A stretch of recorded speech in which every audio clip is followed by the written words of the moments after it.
ఇప్పటికైతే మనకు జనాలకు కొద్దిగా అర్థమయ్యేటట్టు నేను చెప్తున్నా, జనాలు మోసపోకుండా కొద్దిగా ఆలోచించి ఓటు మనకు ఎప్పుడు 5 నెలలకు ఒకసారి మనకు ఎలక్షన్ కొద్దిగా ఆలోచించిన మంచి నాయకుడిని ఎన్నుకోండి. కొద్దిగా మనకేందుకంటే మన విలేజ్ కానీ మన స్టేట్ కానీ ఏదైనా కొద్దిగా మనకు డెవలప్ అయ్యే విధంగా ఇప్పటి మాత్రం మనం కాంగ్రెస్ ప్రభుత్వం చూసినాము, ఎన్నో పార్టీలు చూసినాము, కానీ మనకు అనుకూలంగా మనకు ఏ పార్టీ చేయలేదు.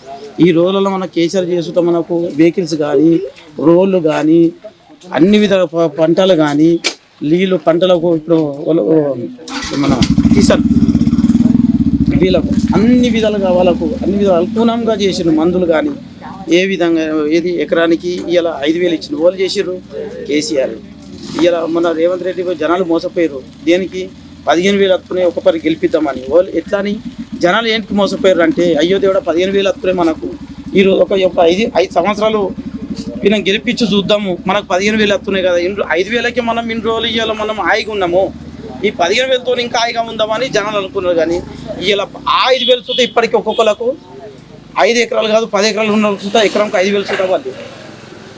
ఎందుకు కేసీఆర్ ఎకరం నుంచి పడితే 50 ఎకరాలు ఉన్న వాళ్ళకి చూస్తే డబ్బులు వేసి రైతు వాళ్ళు. ఈ రోజులలో ఏంటి రేవంత్ రెడ్డి మా ఏదో మాటలు చెప్పి ఏదో ఇలా విన్ అయిపోయిండు అనుకుంటున్నా. ఏదో ఇలా ఈ రోజు చూస్తా ఈ ఎలక్షన్లో చూస్తా నేను ఈ మాటలు తప్పుడు మాటలు చెప్పి నేను విన్ అయిపోతా అనుకుంటున్నాను, కానీ ఎన్నటికి కాదు ఇది. జనాలకు చూస్తా అర్థమైపోతుంది ఇది. ప్రజలలో మీరు చూస్తా మోసపోకుండా జర ఆలోచించి మంచి నాయకుడికి జర మంచిగా ఆలోచించి మన కారు గుర్తు కోటేయండి. జర మీరు ఇప్పుడు ఎన్నో చలో ఏదో మాటలకు జర మోసపోయారు, కానీ ఇప్పుడు మాత్రం మోసపోకూడదు జర. ఎందుకంటే అర్థమవుతుంది మనకు.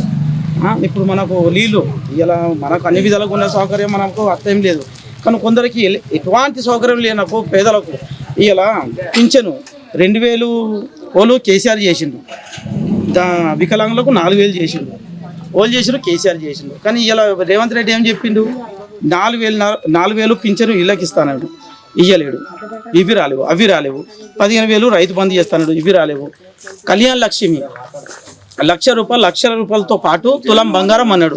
ఇప్పుడు రేవంత్ రెడ్డి గెలిచిన నుంచి ఎవరికి తులం బంగారం వచ్చింది? ఈ 1,00,000 రూపాయలు కళ్యాణ లక్ష్మి ముబారక్ షాదీ ముబారక్ ఎవరు తీసుకొచ్చింది? ఈ వాళ్ళు కేసీఆర్. కేసీఆర్ 1,00,000 రూపాయలు కేసీఆర్ ఇస్తుండు వాళ్ళకు, పేద కుటుంబంలోకి కానీ అన్ని కుటుంబాలకు వర్తిస్తుంది ఈ స్కీము. కానీ జనాలకు అర్థమవుతలే. కానీ ప్రజలారా మీరు మోసపోకండి, జర మంచిగా ఉండి, కానీ అన్ని విధాలుగా ఆలోచించి కొన్ని ఇవైతే ఓళ్ళు అయితే చేసిరు. మనం చిన్నప్పటి నుంచి మన సుత ఇయ్యాల, మన పిల్లలకు సుత అనుభవం కావాలా. అంటే రాజకీయం అన్నది ఏంది, నాయకులు అంటే ఏంది, మనం ఇయ్యాల మనకు మన నాన్నలు చేసినప్పుడు వాళ్ళు వేసిర్రు తెలియదు, తెలకేసిరు, కాంగ్రెస్ ప్రభుత్వం గెలిపించుకున్నారు.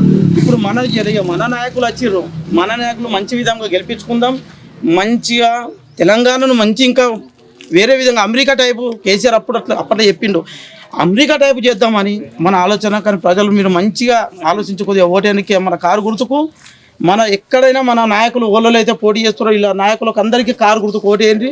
అన్ని విధాలుగా మనకు సౌకర్యం ఉంటుంది, అన్ని విధాలుగా అందుబాటులో ఎప్పటికైనా ఎవరికి బాధ వచ్చినా కానీ 24 hours మనకు అందుబాటులో ఉంటారు.